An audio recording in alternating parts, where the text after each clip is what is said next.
kaidahnya dalam usul fikih. Al-aslu fil amri al-wajib. Asal dari fi'lul amr, perintah, hukumnya wajib. Dan kepada siapa ayat itu diturunkan? Kepada anak. Diturunkan bagaimana dia berbakti kepada orang tua. Artinya anak wajib membangun komunikasi kepada orang tuanya. Anak yang diwajibkan anak.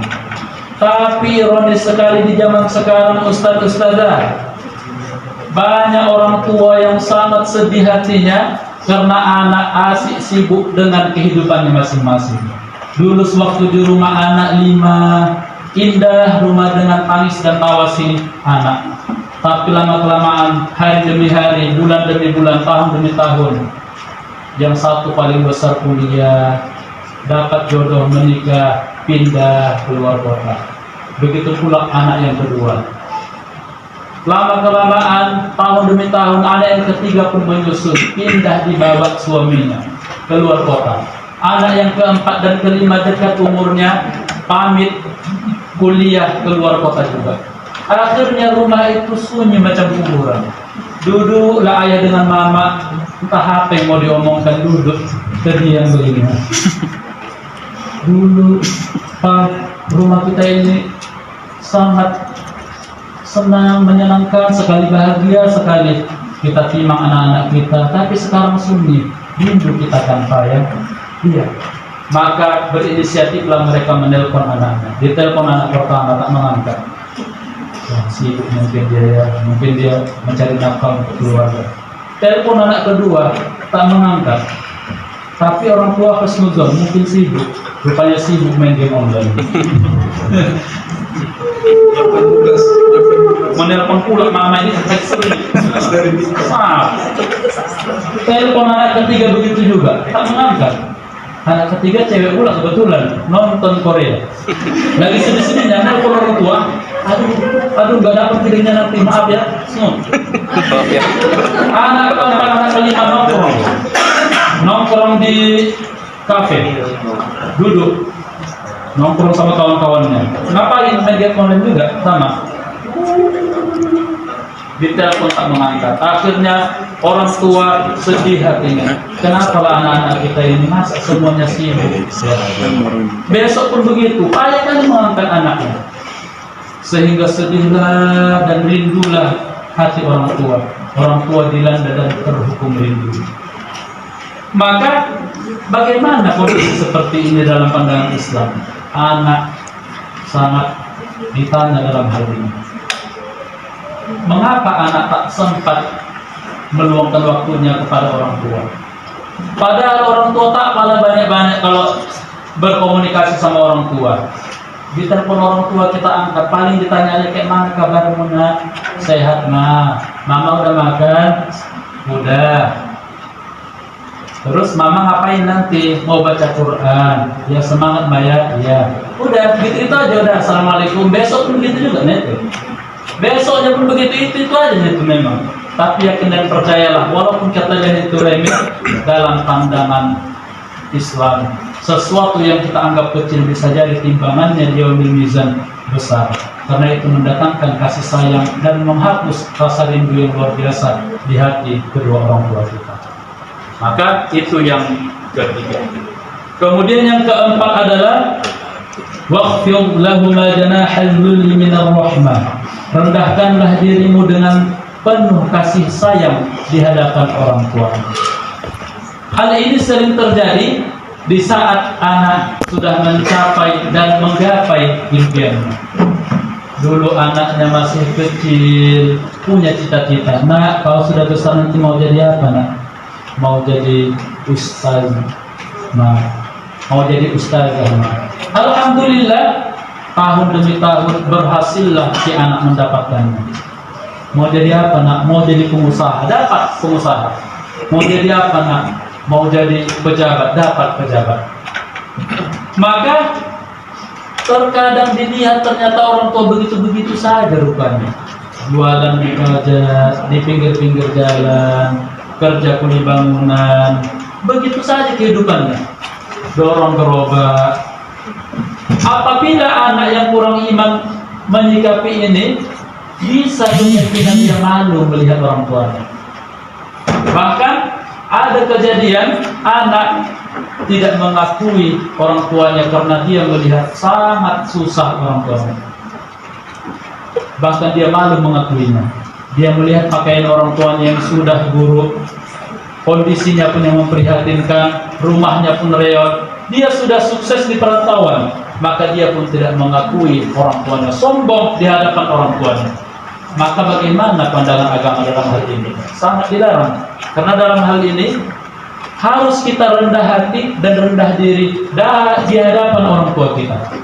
Karena sehebat apapun kita, setinggi apapun jabatan kita, sebanyak apapun harta kita, dalam pandangan orang tua, anak tetaplah anak. Tetaplah si kecil mungilnya yang membahagiakan hatinya. Itu saja dalam pandangannya.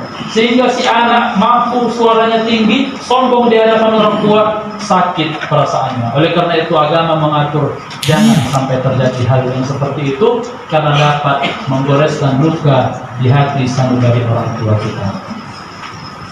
Ustaz, pernah ada kejadian seperti itu Ustaz? Pernah. Makanya kalau dulu kita diceritakan maling kundang, bukan maling kambing, maling kundang, ternyata dibaca ceritanya karena dia malu mengakui orang tuanya. Itu jauh kali Ustaz. Sumatera ada Ustaz, Sumatera Utara ada Sampuraga, Sampuraga Ustaz ya, Sampuraga, malu mengakui orang tuanya. Kalau di Malaysia si Kantang.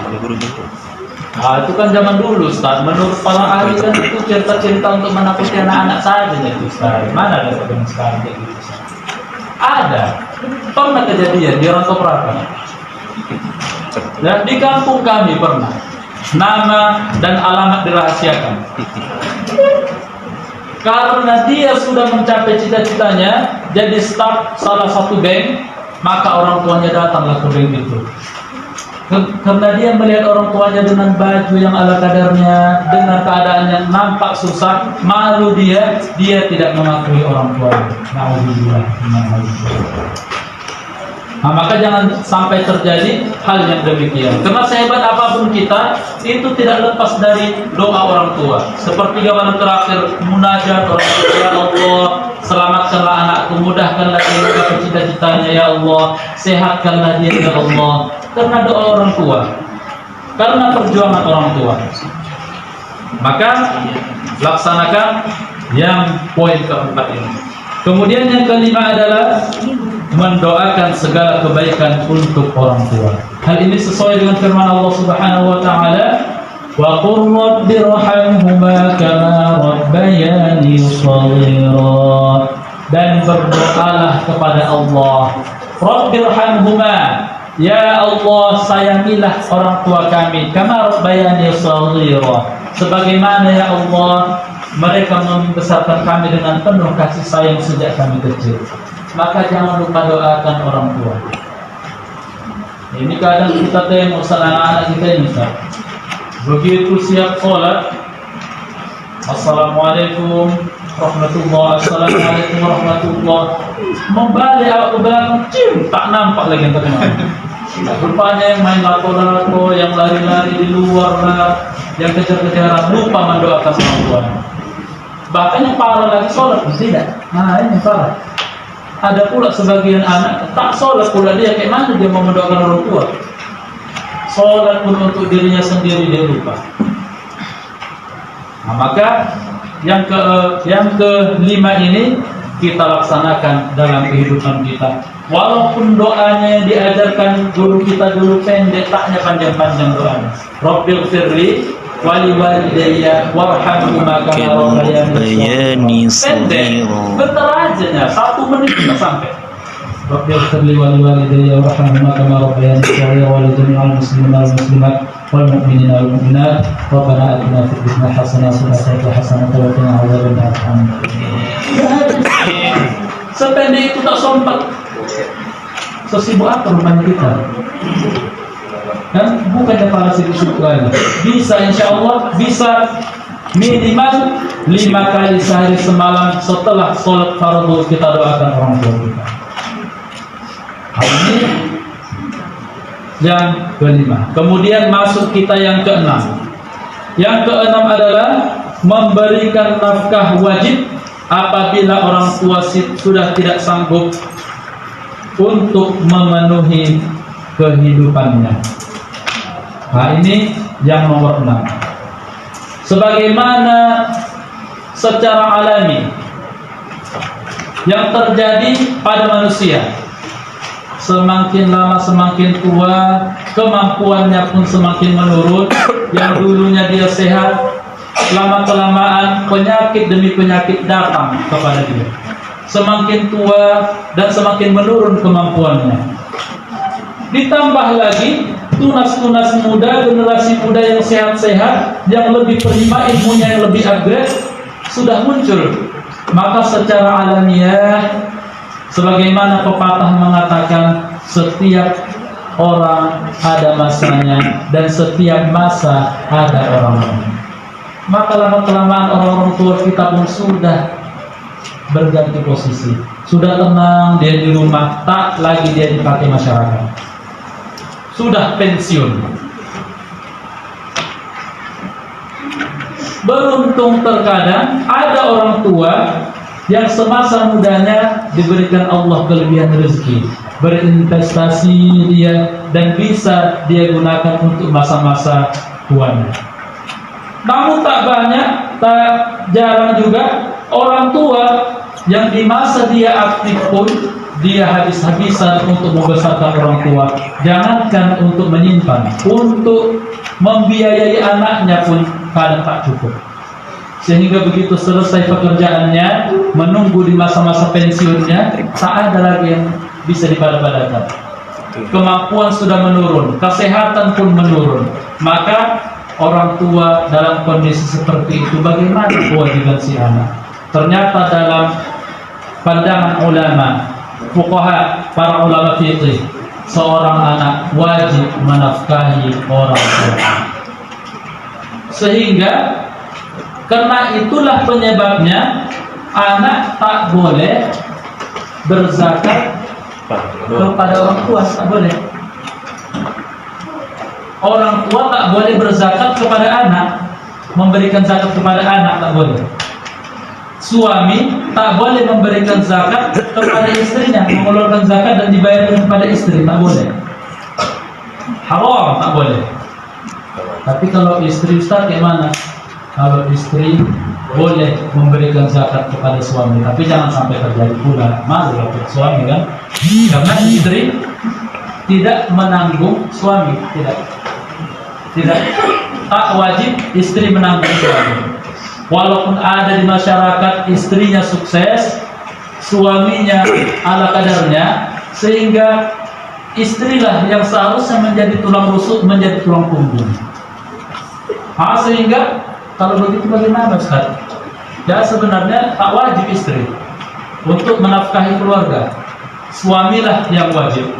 Seorang anak wajib menafkahi orang tua apabila orang tua sudah tidak sanggup lagi mencari nafkahnya. Begitu pula orang tua wajib memberikan nafkah kepada anak selama anak belum bisa untuk mencari nafkahnya sendiri. Ini sudah diatur dalam fikih, dalam syariat sudah diatur. Maka kalau kita lihat orang tua kita, jangan kita lupakan dari kampung. Jangan. Semakin tua orang tua, maka ada pepatah mengatakan, Ustaz, kami lihat Ustaz, dulu waktu banyak anak kami murah kali rezeki kami, Ustaz. Tapi lama-kelamaan anak kami pun satu sudah berkeluarga, satu sudah kerja, satu lagi sudah nikah sama orang, sudah dibawa, Ustaz. Habis juga rezeki kami, Ustaz. Tak ada lagi, Ustaz. Ini pada-padakan untuk makan pun payah. Jadi bagaimana? Kita sebagai anak wajib memberikan nafkah kepada orang tua kita. Sebatas apa kewajibannya? Yang pertama, memberikan tempat tinggal. Kalau itu aman, Ustaz. Rumah di kampung, Ustaz, itu sudah rumah peninggalan, sudah rumah persatuan, sudah aman Ustaz kalau tempat tinggal. Yang kedua, pakaian. Bagaimana wajibnya pakaian? Sekedar menutup aurat orang tua, itu wajibnya. Jadi Ustaz, kalau kami kasih sarung aja dua Ustaz, jilbab yang bekas-bekas satu bisa.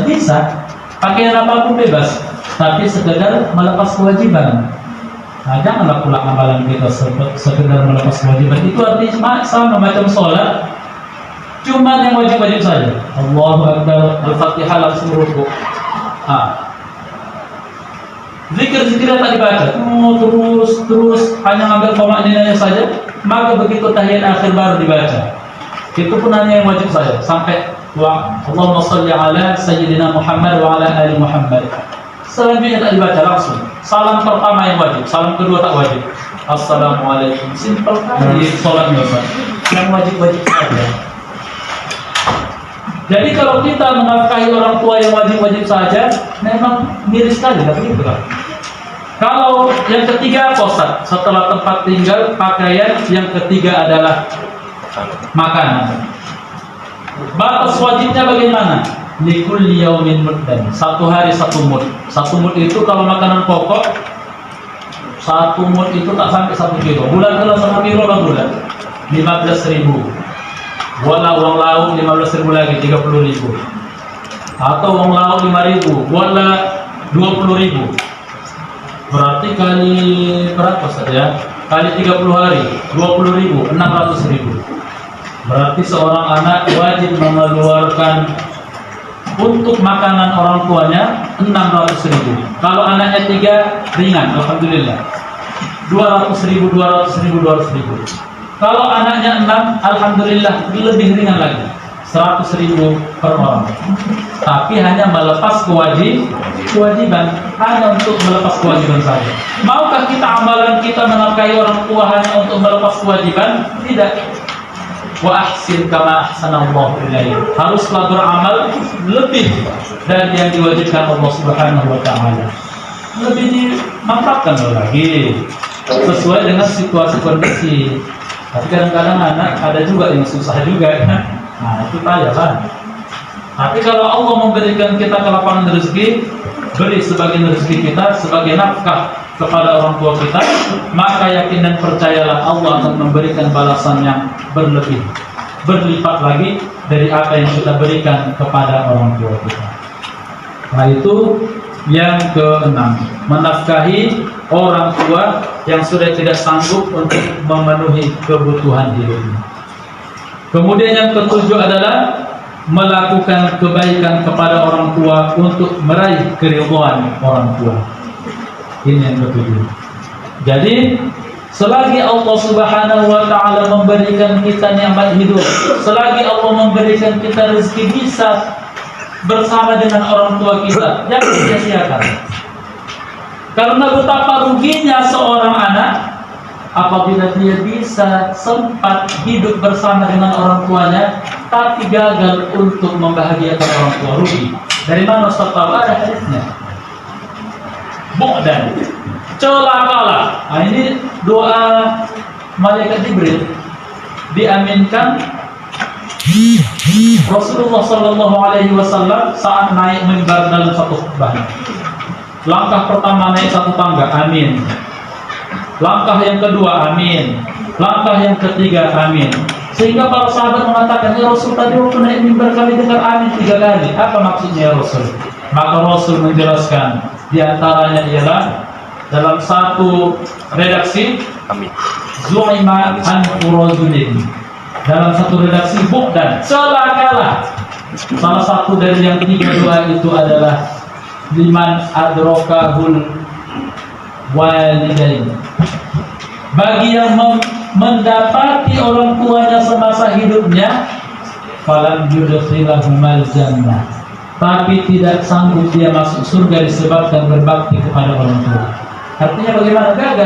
Gagal dia berbuat baik kepada orang tua. Ada orang tuanya tak dikasihnya nafkah, ada orang tuanya dibentaknya, ada orang tuanya diperintahkan atau dinasehati keluar, tak masuk ke pinggir, keluar lagi dari pinggir, tak masuk ke tak keluar dari kanan. Kalau masuk kanan ke kiri, masih ada yang tinggal dikit-dikit. Ini membel, tak masuk. Membentak orang tua, sombong, tak mau menelpon orang tuanya. Semasa hidupnya dengan orang tua, hanya menyakiti orang tua. Betapa ruginya anak yang seperti itu. Bahkan langsung Rasul yang mengaminkan, malaikat yang mendoakan. Apalagi kalau sudah malaikat Jibril mendoakan, malaikat yang paling mulia dari semua malaikat. Rasul yang mengaminkan, manusia yang paling mulia dari semua manusia. Pasti 100% akurat diijabah Allah Subhanahu wa taala. Maka jangan harap lagi ada kebahagiaan bagi anak yang durhaka kepada orang tuanya. Maka selagi Allah memberikan kita kehidupan bersama dengan orang tua, lakukan kebaikan dari hal yang kecil. Datang kita ajak orang tua bicara, senyum kepada orang tua, puji orang tua, tapi jangan berlebihan pula. Kadang ada pula memuji berlebihan. Kalau kita tengok mama cantik kali ya, mama memang pas macam bintang film India, itu macam udah bohong. Pas macam film India itu. Nah, udah jangan berlebihan. Cantik mama, mama yang terbaik. Nah, maka dengan demikian tumbuhlah kebahagiaan di orang tua kita dan dia pun ridho kepada anaknya. Ridullah fi ridul walidain wa sukhullah fi sukhil walidain. Kemudian muncul pertanyaan, Ustaz, tadi Ustaz sampaikan, Ustaz, rugi kalilah ada anak yang tak sempat berbakti kepada orang tua semasa hidupnya.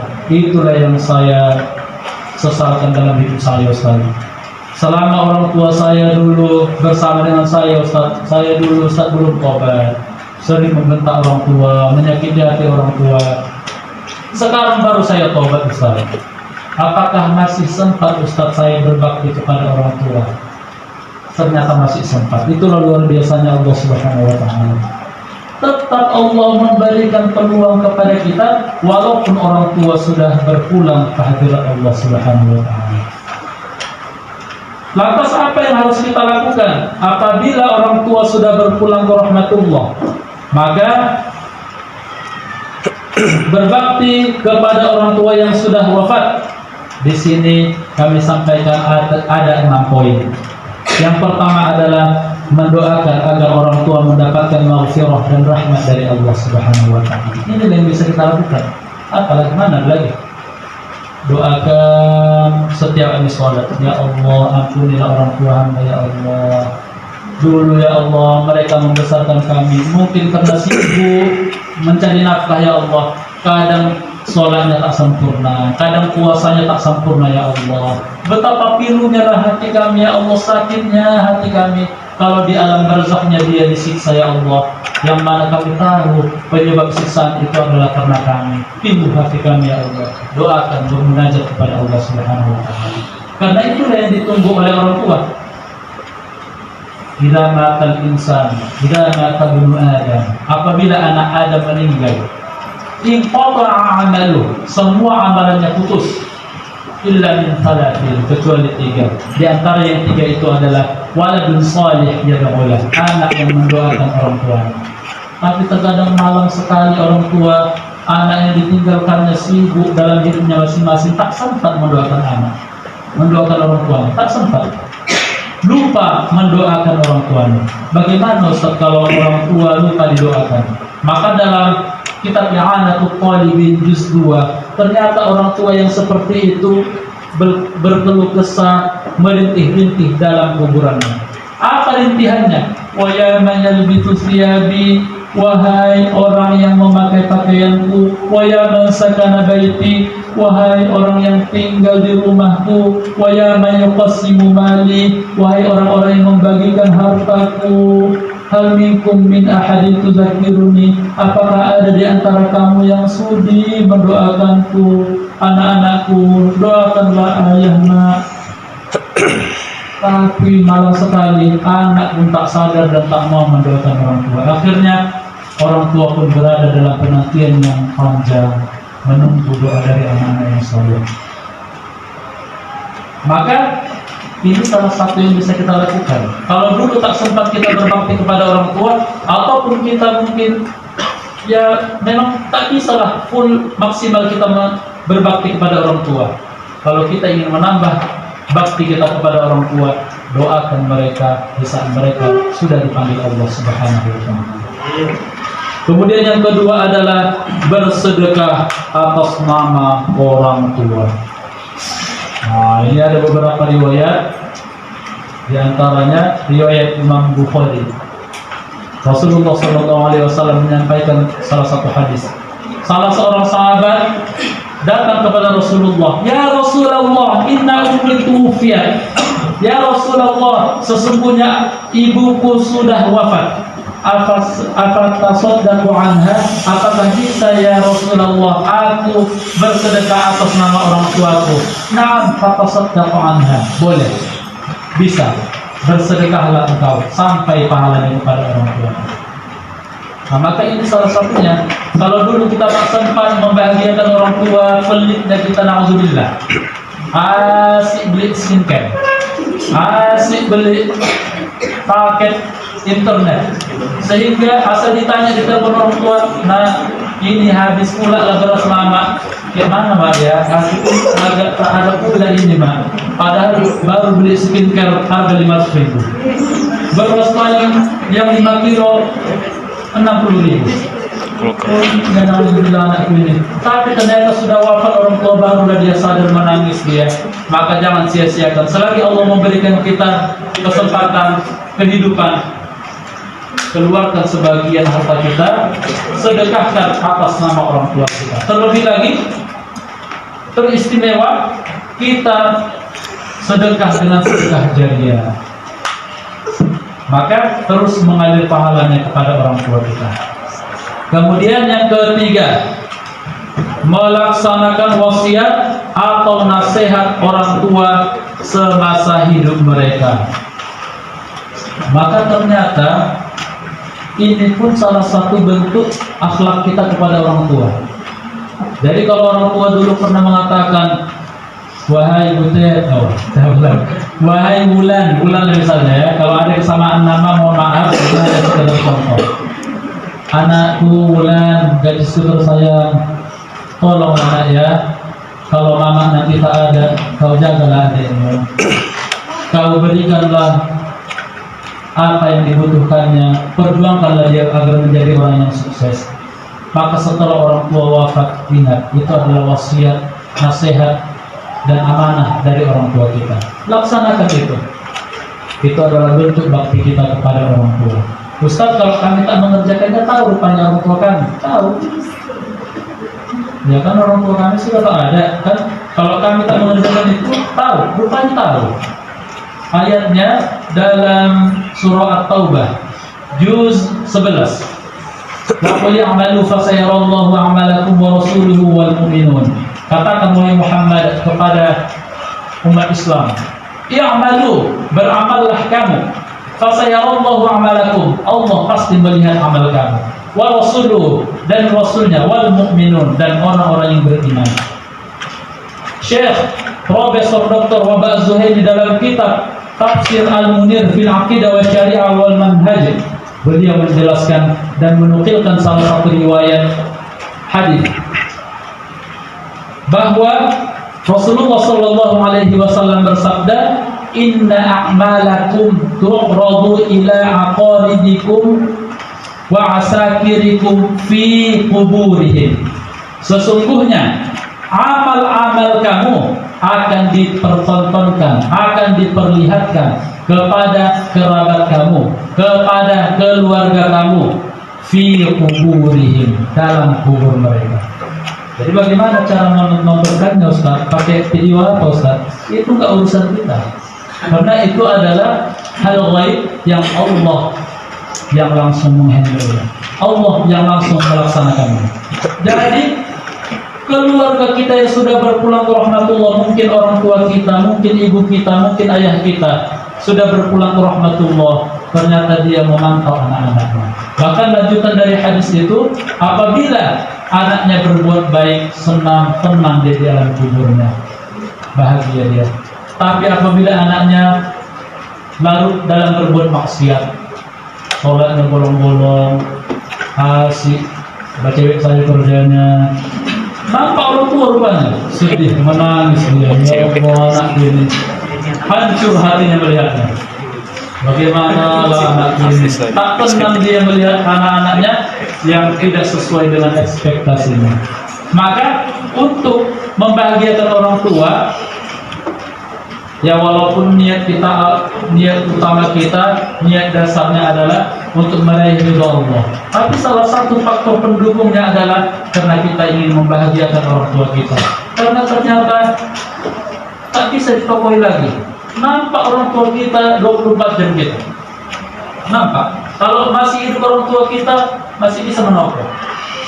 Ya, masuk ke kamar, udah soljur nak, udah. Mana buktinya ini agak basah nak. Rupanya keringat hidup kita kan. Menopang orang tua. Tapi kalau orang tua sudah wafat, ternyata orang tua jauh lebih luas menjangkau anaknya.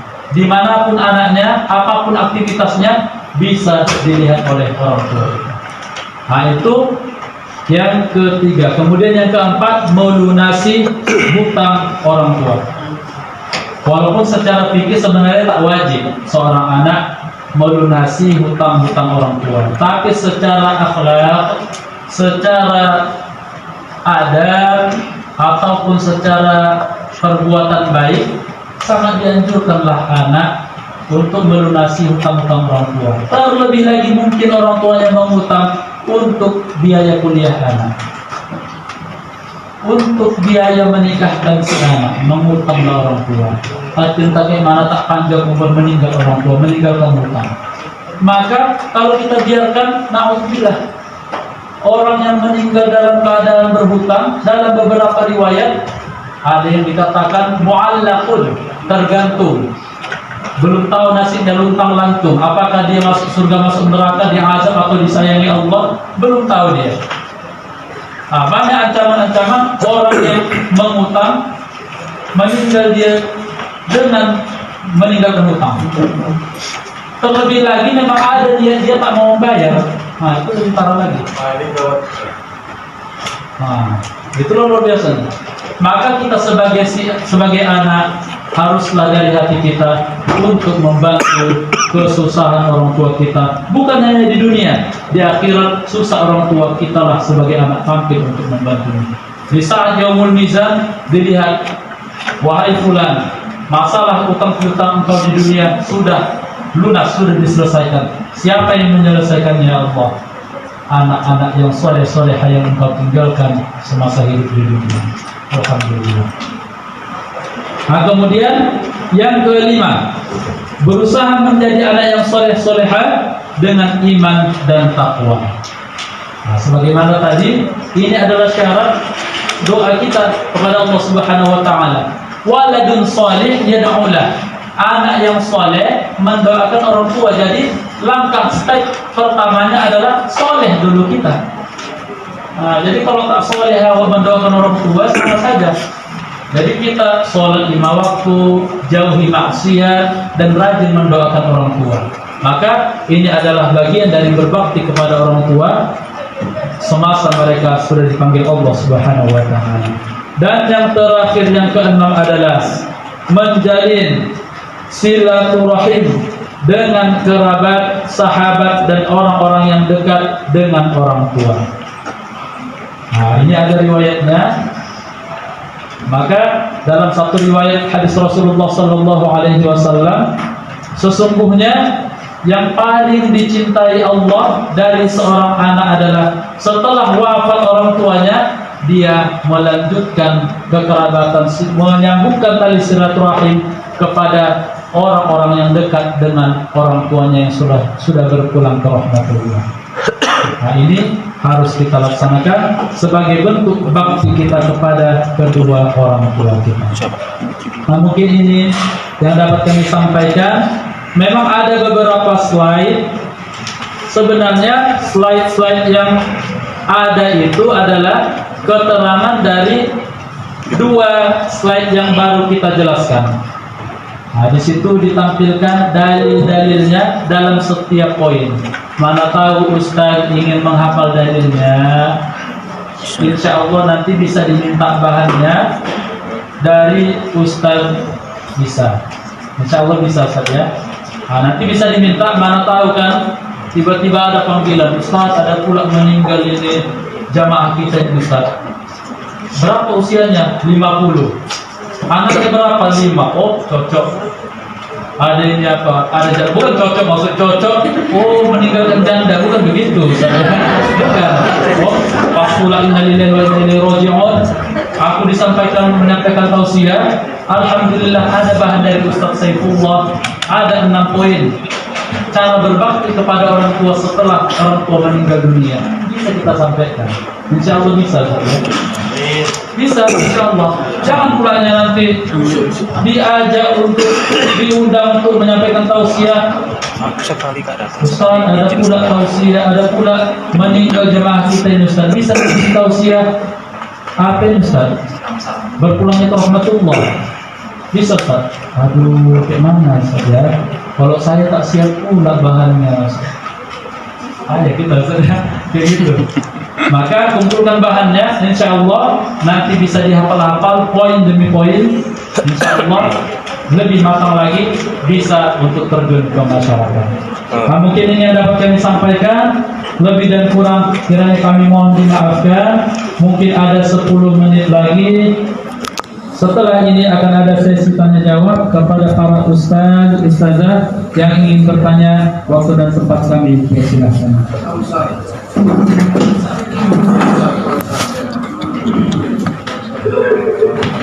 Terima kasih Ustaz atas penyampaian materinya pada hari ini.